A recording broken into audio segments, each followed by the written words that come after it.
Bismillahirrahmanirrahim. Assalamualaikum warahmatullahi wabarakatuh. Baik, sebelumnya saya ucapkan terima kasih kepada mahasiswa-mahasiswi semester 8 nih saat ini yang sedang mengikuti praktikum farmakokinetik yang berlangsung untuk mengisi jadwal praktikum di semester ganjil yang lalu. Adapun pada video kali ini akan disampaikan responsnya terkait dengan teknis praktikum dari sisi teknologi farmasinya atau dari sisi farmakokinetikanya untuk modul terakhir kita, yaitu penetapan kadar obat menggunakan instrumen HPLC. Adapun nanti mungkin ada yang sudah membaca modul ternyata tidak sama dengan yang akan dipraktikumkan. Dalam hal ini zat aktifnya berbeda ya. Jadi untuk yang di modul itu kita menggunakan amoksisilin. Nah, untuk praktikum yang akan kita laksanakan nanti di laboratorium kita akan mengganti zat aktifnya menjadi kafein. Adapun terkait dengan praktikum di modul terakhir ini, kalian akan mendapatkan dua responsi. Responsi pertama ini terkait dengan pemaparan modul dari dosen farmakokinetika.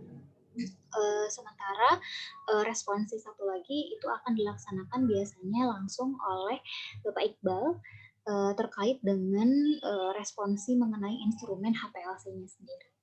Kemudian nanti untuk jadwal praktikum akan dibagikan oleh penanggung jawab laboratorium instrumen HPLC, itu oleh Pak Asko. Ya. Nah, seperti yang tadi saya sebutkan di laboratorium instrumen terutama untuk HPLC ini terkait dengan modul farmakokinetika nanti ada beberapa orang yang terlibat, diantaranya Bapak Dr. Iqbal, kemudian saya sendiri, kemudian juga Bu Hanina dan juga Pak Asko. Nah, adapun untuk responsi semuanya dilaksanakan secara online dan pada saat nanti praktikum kalian tinggal mengikuti alur praktikumnya saja. Adapun di sini untuk jadwal praktikumnya nanti di-share oleh tim instrumen ya berupa jadwal responsi instrumen HPLC oleh Pak Iqbal yang nanti akan dilaksanakan. Kemudian jadwal praktikum yang juga sudah dibuat oleh tim laboratorium instrumen. Sehingga nanti jadwalnya tidak terpatok dengan jadwal yang sudah kita laksanakan untuk 3 modul yang lalu. Nah, untuk tadi yang saya sebutkan, kalau di modul itu awalnya kita ingin mendesain penetapan kadar obat yaitu amoksisilin. Ya, namun untuk HPLC-nya sendiri yang sudah disetting itu kebetulan sudah pernah melakukan analisis untuk zat aktif kafein sehingga ini diadopsi untuk dijadikan pengganti modul farmakokinetik yang seharusnya berupa amoksisilin. Tapi tidak apa-apa ya, untuk alur pengerjaannya nanti akan dijelaskan lebih detail di lab.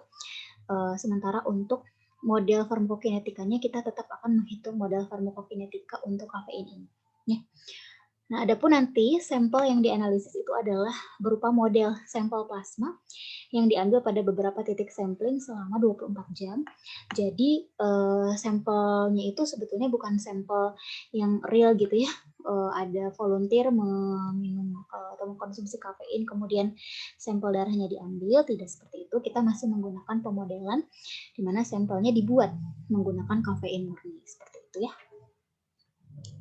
Nah, adapun terkait dengan alat dan bahan serta metode, ya ini sebetulnya sama dengan yang ada di modul sebelumnya, hanya mengganti zat aktif yang juga otomatis akan berpengaruh terhadap penggunaan fase geraknya nanti. Di mana untuk metodenya sama ya, menggunakan metode isokratik HPLC dengan menggunakan kolom C18. Kemudian zat aktifnya kita ganti menjadi kafein. Kemudian fase geraknya kalau sebelumnya itu ada asetonitrile, kemudian ada dapar ya. Nah, di sini fase geraknya kita menggunakan metanol dengan air dengan perbandingan 65% 35%. Kemudian aquapides dan searing filter atau penyaring.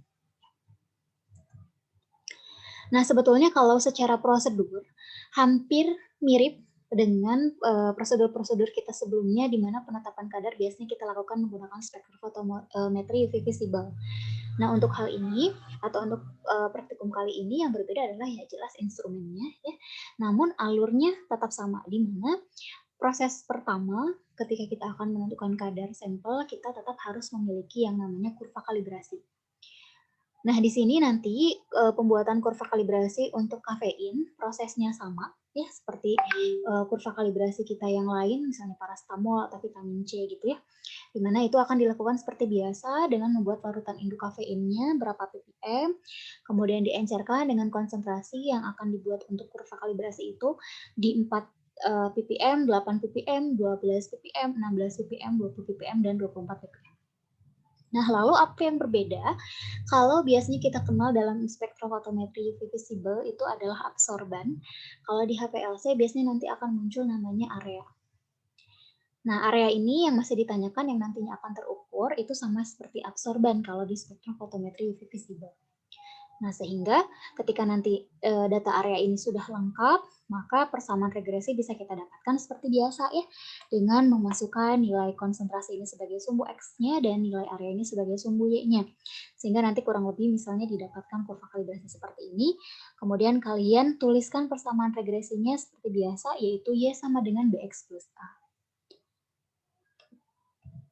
Nah, selanjutnya kalau kita sudah mempunyai kurva kalibrasi, maka kita akan dengan mudah untuk menghitung kadar daripada si kafein yang akan kita ukur nanti.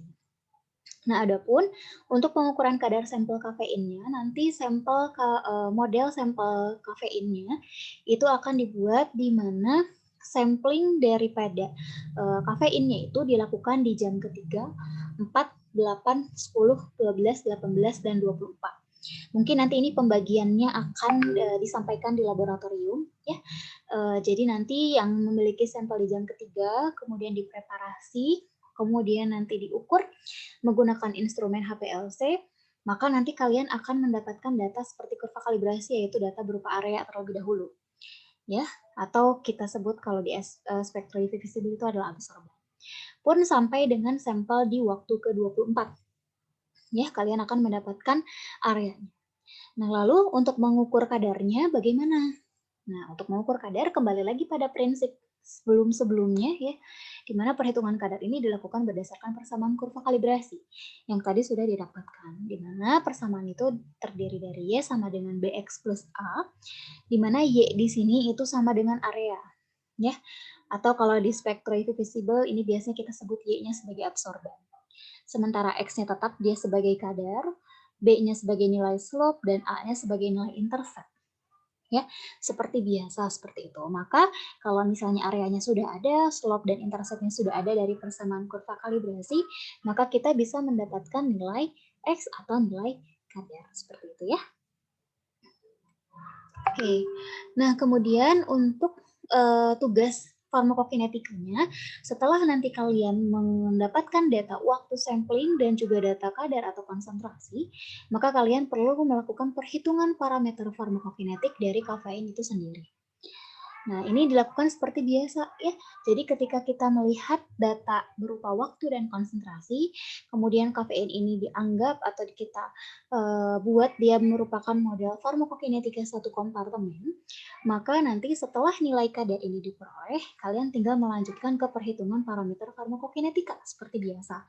Di mana model farmakokinetikanya ini adalah untuk kompartemen satu terbuka intravena, maka parameter yang harus kalian hitung berupa KE atau nilai tetapan eliminasi, kemudian T setengah atau waktu paruh, kemudian CP0 atau konsentrasi plasma saat T-nya 0, kemudian volume distribusi, kemudian clearance total, dan juga AUC.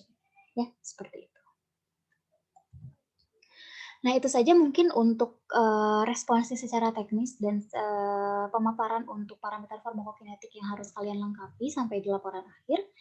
Untuk teknis secara detail mengenai HPLC-nya nanti akan disampaikan oleh Pak Iqbal.